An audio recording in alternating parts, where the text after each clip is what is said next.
разказваме и какво може да бъде полезно за децата. Това е една книга, в която разказваме за Диана и Филип, които са две малки деца, които се отправят на музикално пътешествие из България. Те започват своето пътешествие от Шопската фолклорна област, преминават през Северняшката, Варненската, Тракийската, чак до Родопската, после минават през Пинската и обратно се връщат в Софийската или Шопската народна област. Целта на книгата е децата, докато пътуват, да могат да опознават българския вид, фолклор и култура, като по този начин имат разпознаваеми образи, с които да свързват музиката, която чуват, с изображенията за книга.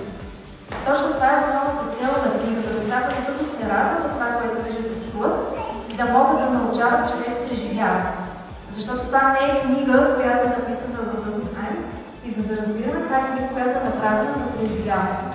И не случайна книга, а не някакво друго устройство, или може би клипче, или каквото и да е друго, защото през сетивата децата в първата възрастова група най-добре разбират всичко за света и през игра.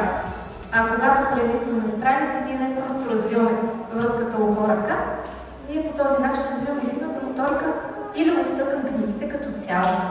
Така че всяко едно дете, когато отвори една книга, да знае, че там очаква нещо вълнуващо и интересно. Как стигнахте изобщо до идеята за книга? Имаме едно малко момиче, което много обича музикални книжки, и след като установихме, че на българския пазар няма никой една книга с българска народна музика, решихме да направим сами. Така се взехме да се уверим, че имаме музика, която е специално композирана за книгата, илюстрации, които са създадени на ръка от художник с четка и боя, за да може те да радват децата и да създадат максимално истинско изживяване, близко до това, което всъщност сме имали в предните поколения.